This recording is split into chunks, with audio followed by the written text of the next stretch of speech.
నమస్కారం అమ్మ. నమస్తే అమ్మా. అమ్మ, ఇంట్లో పగిలిన వస్తువులు ఉంటాయి కదా, అవి సర్టెన్ డే రోజే మనం బయటను పడేయాలి అని అంటారు. అసలు ఇంట్లో వస్తువులు పగిలితే మంచిదేనా అమ్మ? అసలు లేకపోతే ఎటువంటి పరిహారాలు చేసుకోవాలి? ఎటువంటి వస్తువులు పగలకూడదు? ఏవైనా సరే కింద పడంగానే మనకు భయం. అవును. అమ్మో ఏదో అయిపోతుంది. మామూలుగా అద్దంలో చూడం, మన భూతద్దంలో చూస్తాం. అవును. ముందు మనకు భయం అనమాట. ఆ, భయం. కీడెంచి మేలంచండరా అన్నారు మన పెద్దవాళ్ళు. కానీ మనం ఏం చేస్తున్నాం? కీడే ఎంచుతున్నాం. తర్వాత మేలు. ఆ మేలుని తర్వాత కీడే అన్నది కాస్త దీర్ఘం తీసి అప్పుడు మేలు పెడుతున్నాం మనం. అవునా? ఎందుకు భయపడిపోతున్నాం ప్రతిదానికి కూడా.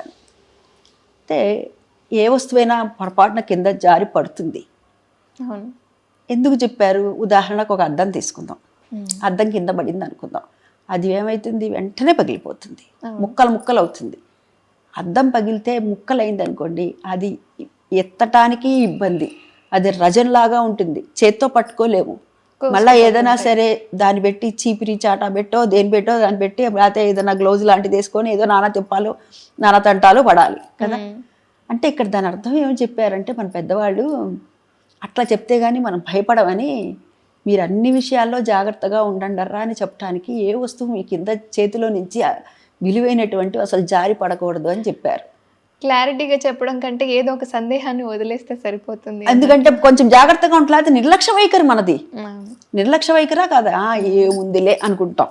అందుకని చెప్పి అన్ని వస్తువుల పట్ల లక్ష్యము జాగ్రత్త ఉండాలి అన్న దృష్టితోనే మన పెద్దవాళ్ళు, అది చిన్న వస్తువు కావచ్చు, రూపాయి వస్తువు కావచ్చు, ₹1,00,000 వస్తువు కావచ్చు, ఏదైనా సరే ప్రతి వస్తువు మీద కూడా లక్ష్యంతో ఉంటే లక్ష్మి ఉంటుందిరా అని చెప్పారు. ప్రతి విషయంలో చెప్పారు అది. అందుకని చెప్పి ఏదైనా కింద పడితే భయం.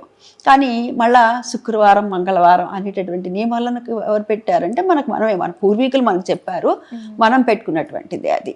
అంటే ఒక సమయము పాడు ఉండదు. లేకపోతే ఇప్పుడు భోజనం చేయడానికి కొంతమంది దగ్గర చూస్తుంటాం, ఒక సమయం ఉండదు వాళ్ళకి. ఎప్పుడు ఆకలిస్తే అప్పుడు తింటారు, ఎప్పుడు నిద్ర వస్తే అప్పుడు నిద్రపోతుంటారు. అది వాళ్ళ అదృష్టం లేండి. అయితే అంటే సమయం ఎందుకు నిర్దేశించారు చెప్పమ్మా? నువ్వు ఉదయాన్నే లేవాలి, సూర్యోదయానికి పూర్వమే లేవాలి. అంటే నీకు డైరెక్ట్గా సూర్యనారాయణమూర్తి ఇచ్చేటటువంటి డి విటమిన్ ఏదైతే ఉందో అది నీకు అందుతుందో నువ్వు ఆరోగ్యంగా ఉంటావు. నువ్వు ఆరోగ్యంగా ఉంటే నీ కుటుంబం అంతా కూడా ఆరోగ్యంగా ఉంటుందర్రా అని చెప్పారు మన పెద్దలు. కానీ అట్లా చెప్పలేదనుకో, మనం ఎప్పుడు నిద్ర మెలకు వస్తే అప్పుడు. ఇప్పటికే చాలా మంది ఏం చేస్తున్నాం అంటే రాత్రి 12 అయితే కానీ పడుకోవట్లే. ఈ పని ఆ పని, ఏదో పని, ఎవరి పనులు వాళ్ళకి, ఎవరిని అంటానికి లేదు, ఎవరి డ్యూటీలు వాళ్ళకి. ఇప్పుడు ఉదాహరణకు ఎవరో ఒకళ్ళు నైట్ డ్యూటీ చేసేవారు ఉంటారమ్మా, వాళ్ళు పడుకోమ్మా రాత్రి వచ్చి అంటే ఎట్టాగు వాళ్ళ డ్యూటీ వాళ్ళది, వాళ్ళు తెల్లవారు పడుకోవాలి, ఎవరి డ్యూటీ వాళ్ళదే కదా. అంటే ఈ సమయానికి ఇచ్చేయండి, ఈ సమయానికి ఇచ్చేయద్దు అని చెప్పి నిర్ణీత కాలం అనేటటువంటిది పెట్టడం మన పెద్దవాళ్ళు, మన పూర్వీకులు ఎందుకు చేశారంటే, ఉదాహరణకి ఇప్పుడు మనకి లైట్లు ఉన్నాయి, పూర్వం ఉన్నాయా? లేవు. అంటే గూట్లో దీపం నోట్లో ముద్ద అనేవారు. అంటే ఏమిటి? ఆ చిన్న దీపం పెట్టుకునేవారు, గూట్లో పెట్టగానే వీళ్ళు నోట్లో ముద్ద వేసేసుకోవాలి. రాత్రి ఏదో అమ్మ ఇందాకంతా పని ఉన్నది కదా అని చెప్పి రాత్రి పూట దువ్వారనుకో, ఆ వెంట్రుకలన్నీ పడతాయి, ఇల్లంతా పడతాయి. మరి తినే దాంట్లో పడతాయో తెలీదు. ఇంకా కొంచెం చుండ్రు పేలు లాంటివి ఉన్నాయంటే ఇంకా మరి చెప్పనక్కర్లేదు. అది అవునా వాస్తవంగా. మరి అందుకని ఇవన్నీ బోలెడు ఆలోచించారు మన వాళ్ళు, పెద్దవాళ్ళు, పూర్వీకులు. వాళ్ళు విఘ్నులు, బాగా ఆలోచించి ఇవన్నీ చెప్పారు. అంటే సూర్యాస్తమయం అయిన తర్వాత నువ్వు జుట్టు విప్పకు, అందులో నీకు 2 వెంట్రుకలు ఉంటాయి, ఒకటి ఆయుష్కు సంబంధించింది, రెండవది 5వ సంబంధించింది అని ఇవన్నీ కూడా చెప్పారు. ఆహారం కూడా మొండిబండ వేళ అనేవాళ్ళు. 5:30 నుంచి 6:30 వరకు ఆహారం తినకు, ఏది తినవాక. అదే కాదు చదవద్దని కూడా అనేవాళ్ళు. నువ్వు ఎన్నిసార్లు చదివినా ఎక్కదు. అదే తెల్లవారుచానులే బ్రాహ్మీ ముహూర్తం ఏదైతే ఉందో అప్పుడు చదువుకో. ఇవన్నీ నియమాలు చెప్పారు.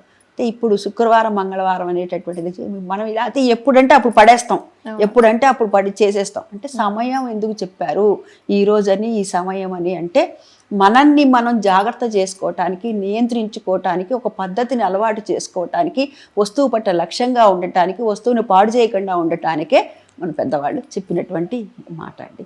మన లక్ష్మి అనేటటువంటి మాట ప్రతి విషయంలో, లక్ష్మి అంటే కేవలం డబ్బనే కాదు, శ్రీ సూక్తం చెప్పేది అదే కదా, ధనం అగ్నిం ధనం వాయు, మనం పీలుస్తున్నాం గాలి కూడా అదే కదా, అన్నీ ధనమే. అందుకని చెప్పి ప్రతి విషయంలో కూడా లక్ష్యంగా ఉండాలి అని.